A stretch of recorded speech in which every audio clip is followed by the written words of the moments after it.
سبحانك لا علم لنا الا ما علمتنا انك انت العليم الحكيم.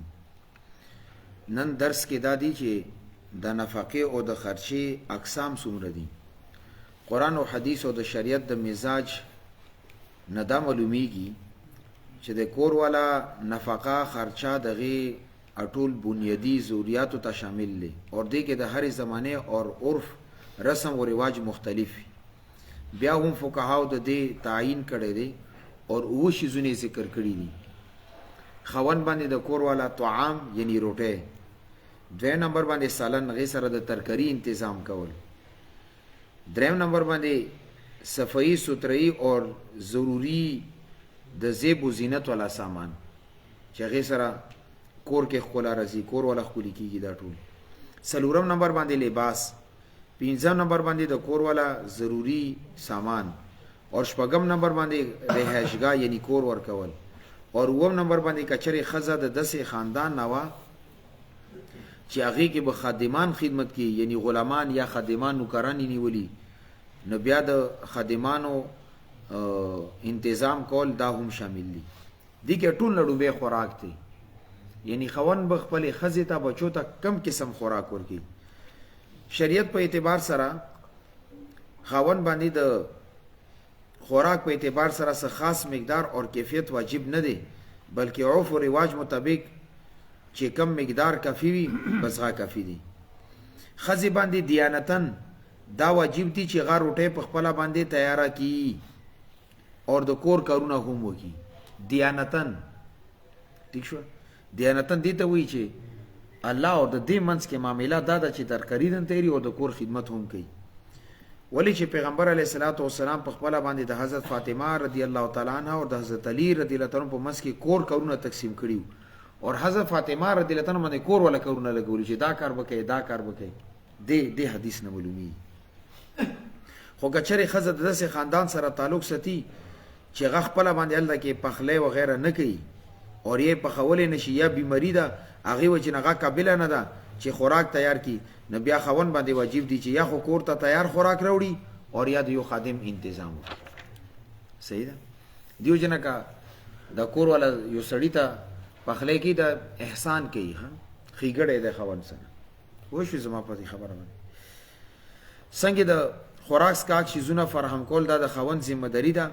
اندغه رنګ د خوراک سکاک لوخي ورکول هم د خوان په ذمہ باندې دي. زمونږ زمانه کې د عرف مطابق چې کم اشیاء یعنی سامان د ضرورت په دایره کې رزي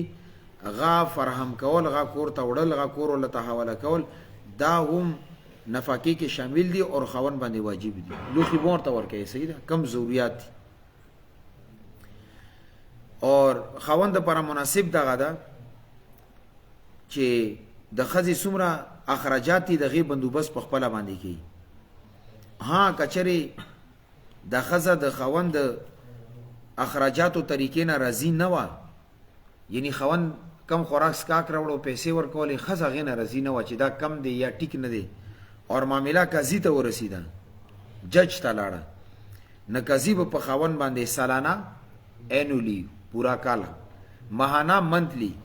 هفتوار ویکلی اور یا یومی یا ډیلی روزانه په اعتبار سره به ور باندې خرچه مقرر کی چې خوان ته بدا وی چې ته د خپل کور ولا ته روزانه دومره پیسې ورکې یا هفتوار به دومره ورکې یا به میاشتې دومره ورکې یا به سالانه دومره ورکې بیا به قاضي مقرر کی. ښه قاضي سره دا اختیار شته اور بیا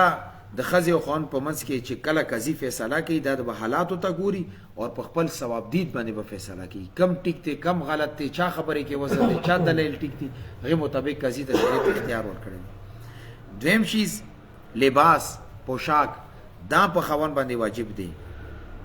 او خپل کور ولا ته د تنظیم کوي. لباس په اعتبار سره مقدار او نوعیت متعین نه دي. مختلف علاقو کې د عرف اور د موسم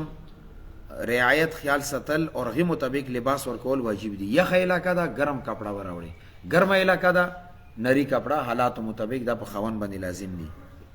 اور علامه اسکفی رحمت الله علیه لیکلی چې کال کې کم از کم 2 جوړې جوړول دا ضروری دي خوان باندې خپل کور ولا ته جوړي. صحیح ده کم از کم 2 جوړې غیدا لیکلی چې دا ضروری دي ور باندې. اور لباس کې د معیار د خاوند به د مالی استطاعت اور د کما خزه د هغې خاندان ته کتلی کېږي، یعنی خاوند ګټه څومره ده ماهانه، څومره تنخواه اخلي، اور چې د کمه کور والی دی کم خاندان سره تعلق دی، متوسط دی، مالداری ده، غریبه د هغې مطابق دواړو خبرو خیال به ساتلی کېږي، بیا به ورته لباس رخلي. او بیا لیکلي دي که چېرې ښځې سره خپلې کپړې وې، خپله بستره وه، بیا هم په هغې باندې د دې استعمال واجب نه دی، بلکې خاوند به ورته دا شیزونه اخلي. پوه شو په خبره باندې؟ ښځې ځان سره کور نه لوښي راوړي دي، کور نه خپلو پیسو سره پلار ورته اخیستي دي، نغه د جینۍ او د کور والا دا د دې مالکه شوه. خاوند به د دې نه علاوه لوښي راوړي، که ښځې ورته ووایي چې ما ته بس نور لوښي مه راوړه، بس دا کافي دي یا دا بستره کافي ده، دا تا سره ښېګړه ده، که نیغه خپل لوښي محفوظ کړي او تا ته وایي چې نه کور ته نور راوړه، دا راوړل په خاوند باندې واجب دي. زما په دې خبره باندې پوه شوئ؟ اور همدغرنګې چې کم شیزونه ښځې سره خپل ذاتي طور باندې وي، هغه د خاوند دپاره خپل کور والا په غیب استعمال باندې مجبورول دا حرام دي. خبره باندې پوه شو؟ او دا مسله اکثر د سونې کې جوړېږي، ښځې ته مار کې سونه ورکي، بیا خاوند ورته زه کاروبار کوم دا ماته راکړه، کور ولته نه نی در کو نی خرڅوم، بس که نه راکړې طلاق در کوم، دا حرام دي. څه دي؟ حرام دي، حرام دي، حرام دي، ناجایز دي. دا زموږ پښتانه داسې کوي، دله خپله بار مزدوري نشي کوي، بیا ښځې سونې ته خپې اړمې کړي،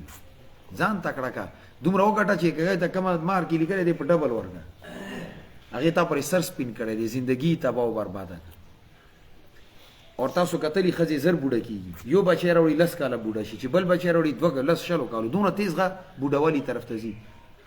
او بیا چې خاوند سره 25 کاله تېره کړي، ګوډنۍ ختمې، معده یې ختمه، کولمو بیماري خستي، سر یې سپین وي، سترګې یې کار پرېږدي، دا نور درته څه وکړي؟ نو زما په دې خبره باندې پوه شو؟ دا هم درته ځکه وکړه چې زموږ د پښتون کې داسې دا ښځې سونه راوړي، دا خو نو د ما کور والا ټیک دی، ستا کور والا دی، خو هغې ته شریعت تصرفات ورکړي چې سونه د هغې حق دی ولې ونه اخلي، په زور به یې خرڅوي. یا همداسې ځان سره لوښي بسترې راوړي دي، ته ورته چې نه دا به استعمالوي که نه استعمالوي، پلار کور ته به شړم. د پلار کور ته شړل دا د طلاق دمکي ده. هغه غریب به مجبور وي، هغې ته خپل هلته پته ده چې که زه پلار کور ته لاړم نو هلته کیدای شي ما خیال ونه ساتي، کیدای شي وروڼه هم خیال ونه ساتي، نو بس خاوند سره مجبوري کې وخت تېري. دلته تا سره مجبوري کې وخت تېري، خو قیامت کې به درته پته ولګي ښه چې قبر ته رسېږي، لړمان به انشاءالله درته تیار ولاړ وي. نو دې کې ډېر زیات خیال ساتي. دریم نمبر باندې زیب و زینت والا اشیا، هغه شیزونه چې کم کور کې د آرایش دپاره وي، هغه په خاوند باندې لازم دي، لکه ګومنز، تیل اور لمبلو دپاره اور د کپړو وینځلو دپاره صابون اور داسې عطر یا پوډر چې هغې سره د کومه د خولو بدبو ده چې دا ختم کړی شي، دا شیزونه په خاوند باندې کور ته راوړل لازم دي. زما په دې خبره باندې پوه شو؟ دا زیب و زینت کې راځي. البته داسې شیزونه وي چې هغه زیب و زینت کې کار کوي، خو خصوصي طور باندې، اور خاوند د خپلې ښځې نه هغه زیب و زینت نه غواړي، نو بیا خاوند باندې واجب نه دي. دې مطلب میک اپ، دا لپسټک دی او دا پوډر دی او دا کریم دی، دا شیزونه خاوند ورته بس داسې راځه ټیک دی، نو به چې خاوند یې نه غواړي، خاوند چې خپل حق معاف کړی دی، اوس که ښځه ورته ځان نه تېري نه هېڅ خبره نه ده. او که خاوند کور ولته دا وایي چې نه ځان به تېرې، نو بیا دا شیزونه به ورته راوړي، دا د خاوند ذمه داري ده. زما په دې خبره باندې تاسو پوه شوئ؟ ولې چې کله خاوند خپل حق معاف کړي، نو خپله باندې حق نه غواړي، نو بیا هغې باندې مجبورول هم نه دي پکار. یو سړی کور والا ډېره زیاته توره وه، نو به چې کور ته راغلی طبیعت پې خراب و، نو کور والا غریب یې چېرته سوچ کړی دی چې ځان ته به نوی سوټ والم او ځان به جوړ کړم او خاوند به خوشحاله شي. نه غریب به چېرته ترې زیړ سوټ یې اخیستی او د زیړ کلر ولري، نه به سوټ یې چولی دی چې خاوند یې کور ته کار نه راغلی، نه بس ورته نیغه نیغه کېده، خو بس خاوند ډېره توجه نه ورکول. اخر ته ورته وایي چې ظالمه دا نوی سوټ مو چولی، دا راته ووایه چې زه تا ته څنګه لګم، یعنې دې سره څنګه ښکارم. بس خاوند ورته سترګې غړولي غړولي، ورته یې داسې ښکاري لکه میخه شړشم و پټي کې ولاړه وي. نو با ټیک دی، اوس حسن اور غیر حسن دا د الله طرف نه دي. هغه یو امام اعمش رحمت الله علیه دی، دغه کې ډېر لوی امام تېر شوی دی، د صرف نحو په اعتبار سره ډېر غټ کار کړی دی. هغه رنګ نه داسې تور و که نه چې د ټولې علاقې کې په دې بدرنګوالي باندې مشهور و، اور کور والې دومره ښکلي وه چې ټولې علاقې کې د هغې حسن مشهور و. نه دا او سترګې نه اړوندو یو سترګې نه دا نه ښځې ورته کله کله سترګې وغړولې ورته وایي چې تن جنتي زن جنتي وایي په څه باندې وایي تا ته الله پاک ما غوندې ښکلې ښځه درکړي په دې باندې ته د الله شکر کوه نه شاکرینو نه شوې الله پاک به د جنت ته بوځي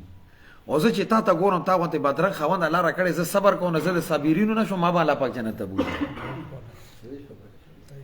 نه دا وی کله کله رشته کې داسې وي ګزاره کول پکار دي نه زیب و زینت والا شیزونه کور ولا تروړل پکار دي هغه ته ټیک ته ور مطالبه نه کې خو غا دا غواړي چې زه ښه کنه ما یو سړی وکنه خاري کې پدې کور ولې ځان سره بازار ته بوتلی و باران وشنو بیا ونه ګډه وډه و غلطه و نی پیژندله چې هغه مې کبه نه وبو وړه نو پیژندې نه شو بیا پوه شو په دې خبره باندې نو خو بهرال دې شیزونو خیال ساتل پکار دي او دا شیزونه نن سبا کاسمیټیک شیزونه ګران هم دي خزو وس کې نه وي راوړې ورته وده مو کوي یا مثال ورور پیژدن او فلانکې ډنګړې دي دا خزو غون کال عمر کې انتظار خیالي ساتي سلورم نمبر باندې علاج اور غیب کور ولا تدوی راوړل فقهاو د لیکلي دي چې د خزي علاج اور غیب لپاره دوی و غیر راوړل دا قضاءن په خاون باندې واجب نه دي یعنی قاضي مجبورول نه شي دي ته چې خامخا راوړه خو بیا هم غیرت تقاضا ده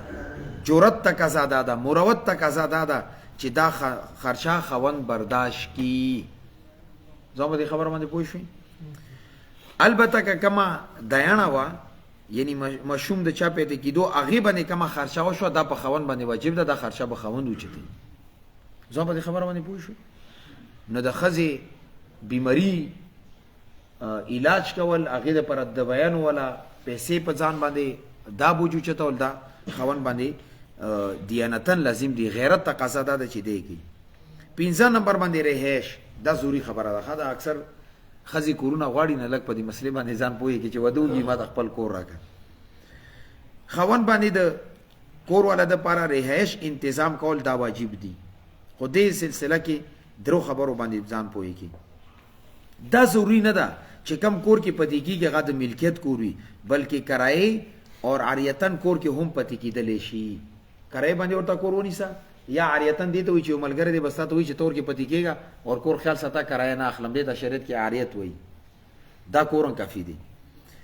ویم دا چې کور به کم معیار ولوي دې کې د خزي خوان ادواړو حالاتو ته وکتل کېږي خوان مالدار خزه مالدارانه حیدرآباد کې پتی کېږي اور کا دواره خوړ پړک وي نو به چرته باندې کې د یو کور ونیسي یو کمرې والا دو کمرو والا گزاره دی په دې خبر باندې پوښي یا یو مالدار یو غریب دی نه اوسطن د سی وی چې 10-15,000 روپے کرای ولی غاده ونیسي درم خپل کور ولا ته د دسې کور ورکی چې هغه کې د هغه د خواهش نه بغیر نور خلکو پتی کیدل هغه ځکه هغه په غي باندې مجبور نه وي ٹھیک ده کنه یعنی کور والا خو خپل خوند سره زندگی تیرول غواړي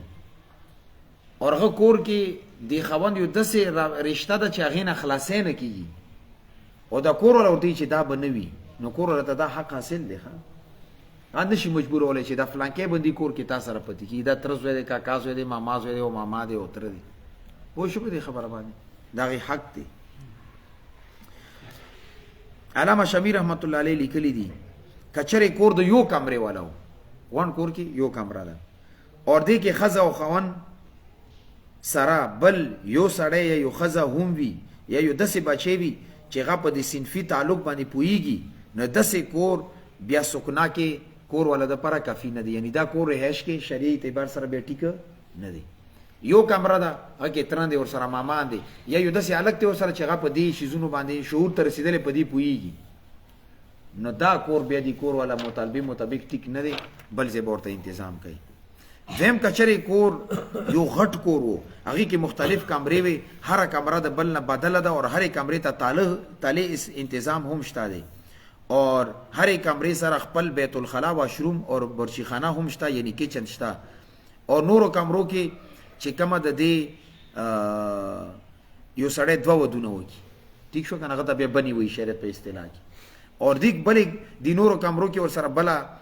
بنی نه علاوه نور د سخر کور والا رشتہ داران پتی کیږي اور دی خزی ته دغونه څه تکلیف هم نه وي نو دا کور شریعت په اعتبار سره دی خزی ته لپاره کافی دی درم کچری دا کور اندسه غټ کور دی مختلف کمرې دي اور هغه کې تالی لګېدلي، هرې کمرې سره واشروم اور کچن انتظام شته دی، خو دې کور کې ورسره بنه ده اور هر وخت جنگ جګړې دي، نو بیا د خاوند نه د ښځه د بیر کور مطالبه کولی شي چې دې ښځې نه ماته خطره ده ستا دې بلې ښځې نه ماته بیل کور راکړه، نو بیا دې نه علاوه به ورته انتظام کوي شریف اعتبار سره. زما په دې خبره باندې پوه شوي؟ اور کچرې د ښځې داسې خاندان نه کړي وه چې هغه ډېره مالداري خاندان نه وه، نو هغې ته د بیل کور مطالبه حق حاصل دی. اور کچرې د غریب خاندان نه وه یا متوسط خاندان نه وه، نو بیا د بیل کور مطالبه په کار دی چې هغه د بیل کور مطالبه نه کوي. البته کچرې بنې ورسره په مغې کور کې وي، هغې کې ورته خطره وه، نو بیا خاوند ته په کار دی چې بیل کور انتظام ورته وکړي. بل صورت دا دی چې دا کور ضروري خبره دا ده چې دا کور په داسې ځای کې وي چې هغه په پړوس کې چم ګوند کې دینداري خلک وي اور ښځه څه یره اور وحشت نه محسوسوي. کچرې نږدې ورسره ګاونډیان نه وي، نو بیا ضروري دا ده چې دا کور محفوظ وي اور خاوند یې خپل کور والا سره یو داسې د ښځې ساتلو انتظام وکړي، یعنی خپل رشتې دارانو کې یو ښځه ورسره کړي چې هغې سره هغه مانوسه وي اور د تنهي وجې نه هغې د تنهي د وحشت وجې نه عقل اور نفسیاتو باندې اثر ونه غورځېږي. یعنی یو سړی د کوري بیل کو هغې کې ځان سره خور یا بیا ترور کی یا بله یو داسې رشته کی چې هغې وجې نه کور کې دا کور ولی صرف بیله نه وي، یوازې نه وي، هغې کې خطره دا ده چې نفسیاتي بیماره نه شي. ښه د ښځې یوازې چې بیا بیماریږي چې دې نه خبر وي، ښه چې راځي په دیوله سر بیماري وي، کیدای شي چې بیا ته سرطان او شاړه کوي، ټیک ده که نه. نو ښځې په بیله کور کې ځکه شریعت وایي چې یوه بله ښځه ورسره په کار ده چې هغه د وحشت نه بیماري ونه لي. خاوند ته دا حق حاصل دی چې خپل کور والا کم رشتې داران دي هغه د شپې ته خپل کور کې نه پرېږدي. پوه شو په دې خبره باندې؟ دا حق چاته حاصل دی؟ خاوند ته، چې خپل کور والا ته دا وایي تا ملاقات ته څوک راځي را دي شي محارمو کې شپه به ما کور کې نه کړي، دا حق ورته حاصل دی. همدغه رنګې که چېرې دا ښځه کونډه وه، مخ مثال په طور باندې مخکې یو بل خاوند سره نکاح شوی، هغې نه یې بچي دي، اوس چې کله ورسره دي نکاح وکړو نو دې ته دا حق حاصل دی چې هغې ښځې ته وایي چې هغه خاوند نه کم تا بچي دي دا ما کور ته نه راځي. ټیک دی، په دې خبره باندې پوه شو؟ دا حق ورته شریعت ورکړی دی.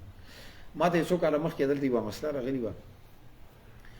هغې کې داسې وه چې ښځې خاوند وفات شوی و، هغې نه یې وړه وړه بچي وو، 2.5 کاله 2 کاله 3 کاله. بیا هغې بل ځای کې نکاح کېدو نو خاوند ورسره دا شرط لګولی و چې زه تا سره نکاح په دې شرط باندې کوم چې دا بچي به ځان سره کور ته نه راولي. هغه بیا مونږ ته رالو چې دې سره مونږ څوک د بچي خو ډېر وړه دي. نو ما ورته ووایي چې د ماشومانو که نیکه وي هغې ته حواله کړه، هغې ولي ګرځېږي، او که نه یې تره ته حواله کړه. شرعي اعتبار سره خو د خاوند مطالبه ټیک ده، البته هغه ته پکار دی چې صله رحمي نه کار واخلي، ماشومان لږ ځان سره پرېږدي چې کله راغټ شي بیا ځان نه بیل کړي. خو خاوند ته شریعت دا حق ورکړی دی. ښه زما په دې خبره باندې پوه شوي؟ البته که خاوند ورسره ښېګړه احسان کوي نو هغه بیا ځان ته خبرې دې ته زموږ شریعت په اصطلاح کې پرکټی وایي چې یو سړی واده وکړي هغې سره تیاره لور یا سوی راشي. ټیک شو که نه؟ بله دا مسله چې ښځه خپل مور پلار کور ته هفتې کې یو ورځ خپل مور پلار کور ته، اور نورو رشتې دارانو ته چې کوم محارم دي کال کې یو ورځې دپاره تلو حق حاصل دی. تره کور ته، ماما کور ته کال کې یو ځل، اور د مور پلار کور ته هفتې کې یو ځل. خاوند ته د خپل کور والا د مور پلار کور نه ایسارولو حق حاصل نه دی. البته د شپې تیرولو نه منې کولی شي، لکه مثال په طور باندې سخر اور خواښي راغلو ورته خیر دې ګنټه تیرې 2 تیرې کا خو شپه بدلته نه کوي، دا حق حاصل دی خاوند. نو په دې خبره باندې پوه شو؟ همدغه رنګې ښځې ته دا حق حاصل دی که چېرې هغې والدین مور پلار نه شو راتلی نو هفتې کې دا یو ورځ ملاقات دپاره تلی شي. امام یوسف رحمت الله علیه لیکلي دي چې هفتې کې یو ورځ د مور پلار دپاره مور پلار کور ته تلل اله واجب دي چې کله مور پلار یې معذوره وي اور که چېرې معذور نه وي نو بیا د عرف او رواج مطابق کله کله خاوند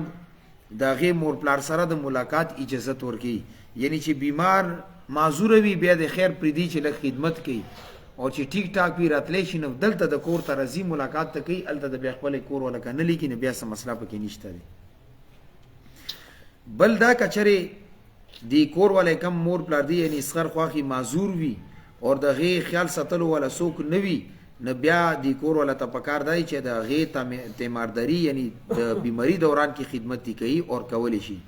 اور خوان ته دا حق نشته چې غدا خپل کور ولا د غینه ایثار کی اگر چې د غي مور پلار کافران ولی نوی یعنی د دې اسخر خواخی کافران ولی نوی خو دې ته لور ورکړي لوري مسلمانه ده خپل کافر مور پلار خدمت پکې ښه مور پلار دومره مقام دی ښه اونن د نوجوان ودو کې به مونږ تراشي چې زمور پلار نه جدا کیدل غواړن څه وکم دی سړی چې په خولي خولي مو وره څلوي کاله ته ساتلې سانډې د نه جوړ کړي دي اوس چې ودو شو اوس یې چې زه د مور پلار نه بیلېږم دا غیرت خلاف دی پوه شو په دې خبره ها پلار ته وی چې بس خیر دې معنا بیل شه ته خپل روزګار دې زه الحمدلله ټیک یم کور ولم ټیک ته ما خدمت کیږي بیا ټیک ته بیا څه مسله نشته او چې تور د خپل اړه مې کې چې زه بیلېږم د خزي غلام جوړوي اندسه به سر بچی کی ان شاء الله ها دنیا کې د مور پلار سره سوګو دا بدلا الله پاک دنیا کې ورګي ها دا یاد سره یو ظلم یو د مور پلار نافرمانی دا بدلا الله پاک قبر نه مخکې سړی ته دنیا کې ورګي نو دیو جن دا خاص کر نوجوان نه گزاره کوي صحیح ده کنه اور هغه مشران یو متل کوي کنه چې یو پلار لس بچی ستل شي او چې لس بچی ودو کې به یو پلار نشي ستل څونه دا افسوس خبره ده نو دې اعتبار سره ډیر مسایل دي معاشره کې ټیک ده کنه ما دا کله کله ماته داسې مسلې راشي ولا ما عقل ہے زه حیران پاتې شم چې ولې معاشره کې دا کیدلی شي لکه هغه خبرې موږ سوچ نه شو کولای هغه شی وي معاشره نو دې اعتبار سره لږ احتیاط کول پکار د خادم یعنی د نوکر انتظام اور دغه نفقه کچره خاوند معاشي تور باندې بهتر وو یعنی پیسې لاس ته ډیره راتله کاروباري خو نو بیا کور کې نوکر ستل دا د خاوند ذمہ داری ده اور امام نفاس محمد رحمه الله فرمایي چې یو نوکر کافی دی اور امام یسر مله فرمایي چې نا کچره د خزه د غټ خاندان والا وا اور دا چې کم خاندان شي التکین د نوکران خپل کار نه دی کړي نو بیا د نوکران پکار دي یو به د کور دنه خدمت کی یو به د کور نه بار خدمت کی خو زمونږ د سوسایټي کې دا شیز نشته الحمدلله ټول خپل کور کار خپل باندې کول ځان د پر عزت غني البته دا اسلام آباد پېښور لاهور کراچی ایکس وائی زیډ وغیرہ هغه ځای کې دا شیزونه شته نوکرانی ستلی وي خپل ډیر وري خپل ګرج والا د خپل به جوړو لګي دا باغ خیال وساتي یو 15 کسان خاص کر دا کراچی کم سیټان دي د چاور سره کار کړي وي ته پته ده خدا خزي حق ته صحیح ده کنه کم درته ویلو کتاب ول لیکلې دی تی معنی کنه معنی خوشتا کتاب کی آیا کوم ورځو کې خاون خپل کور ولا ته خرچه نه د ورکړي نو خاون باندې دغه دین اور قرض جوړې دي شي وکنه نو پهله صورت دا دی چې کچره یو سړی ډیر وخت پر خپل کور ولا ته نفقه خرچه ورنکي اور د خزه کمی تیر شوی ورزيدي د غي مطالبه وکي چې ماته دی ولا خرچه راکا نو درې صورتونه د سيدي چې خوان باندې هغه تیر شوی وخت ولا د تیر شوی ورځ ولا نفقه خرچه قضاء دیانتن واجب ده یعنی الله په نس باندې الله او د دې منځ کې ور باندې لازم ده او عدالت ته کیس لړو عدالت په منتخبه خوي چې دا خرچه ورکا پهلا نمبر باندې دی مدت کې خزي د قاضي اجازت سره یا د قاضي او د جج د اجازت نه بغیر قرض چانه رخصت د خپل ضرورت پوره کړی دي نه په دې صورت کې بیا خوان باندې لازمه ده چې دا خرچه خپل جیب نه ادا کی البته کچره قاضي د اجازت نه بغیر قرض رخصتې وي نه چې چا قرض ورکړي هغه به د خزینه مطالبه کوي بیا به خزه د خپل خوان نه مطالبه کوي یعنی خزه د تکړه شي دا قرض هغه سړی ته یا چاته دی هغه ته ادا کی بیا به د خزه لګي شي خپل خوان نه به دار واخلي چې ما دا قرض رخصته او د کور خرچې د لپاره تا خرچه نه ورکړي دا راکنه حقي جوړي دویم قاضي د دې مدت کې یعنی دې وخت کې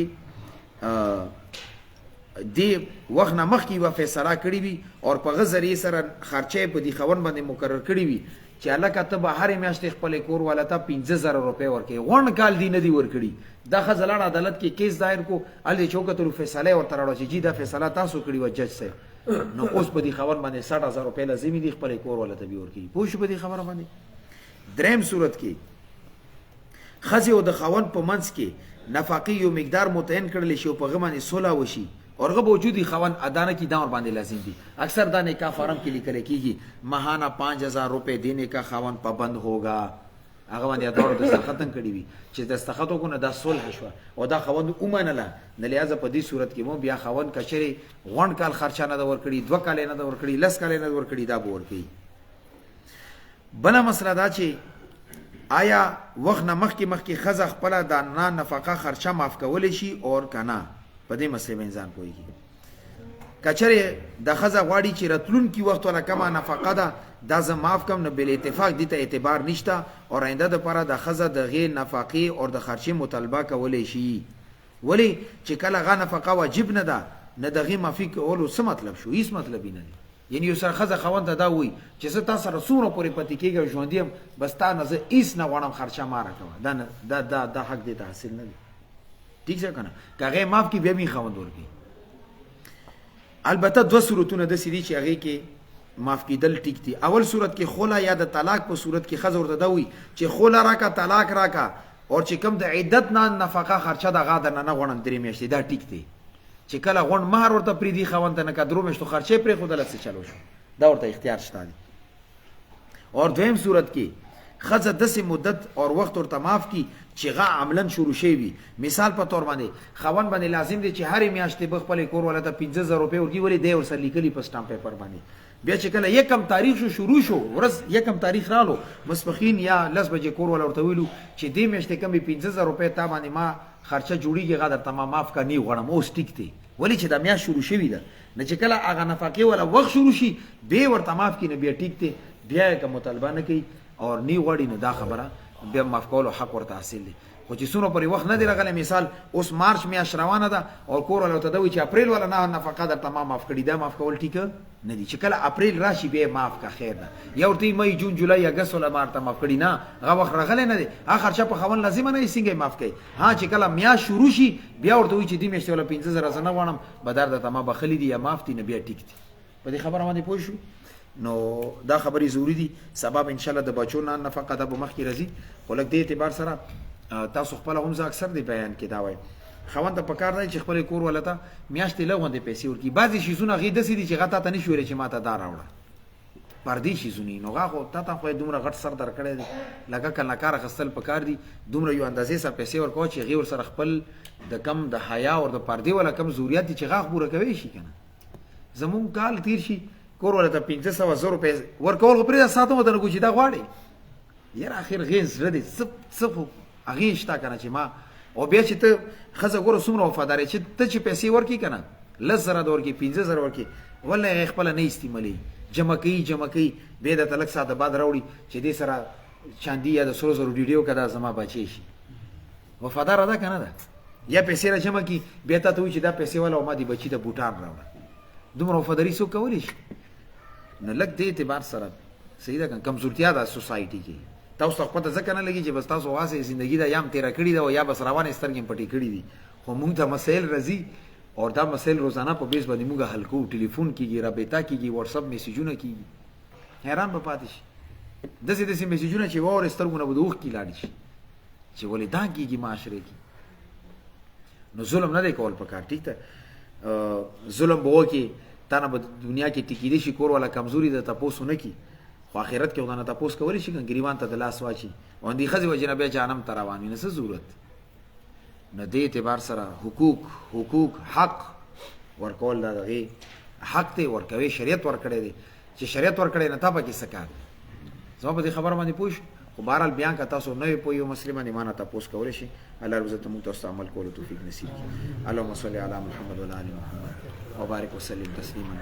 کثیرا. یا الله سمو ویلو سمو ورد، یا الله دې باندې عمل کولو توفیق نصیب کړي. یا الله زمونږ صغیره کبیره ګناهونه معاف کړي. یا الله د امت مسلمه په حال باندې رحم وکړي. یا الله د فلسطین د مسلمانانو سره امداد وکړي، فلسطین مسلمانانو ته فتح نصیب کړي. یا الله څومره یهود د دې ملګري دي، ایجنټان دي، تباہ او بربادي کړي. مجمع کې څوک مریضان دي، الله ته ورته صحت نصیب کړي، چا څه قسمه مشکلات یې رفع دفع کړي، ضرورت یې غیب نه ترسره سره کې کمی رژیم یا الله ونیولې دا ته قبول کړي کمی پاتې دي دار ته آسان کړي بیرونی دنیا کې ډېر ملګری دي دعاګانو درخواست کړي یا الله چا څه قسم مشکلات وي تی هغه مشکلات حل کړي که دوبۍ کې دي که قطر کې دي که سعودي کې دي یورپ کې دي یا الله مونږ دعاګانو تمه لري زمونږ د دعاګانې د غوی په حق کې تقبل کړي جامع مدني هنګو ته دعا کې تعمیری کار روان دي الحمدلله یا الله د تعمیری کار روان دما وساتي یا الله د ایثار ما کې د څومره ضرورت غیب نه تر سره کې زنن مدرسې ته لاړم هیڅوک مو مدرسې کې ټیکادار ته و چې سړی راغلی او 35 بورې سیمټ یې وغورځولو وی کم رسید و غیم وشلولو ابیل وی به زما الله دپاره وړي دي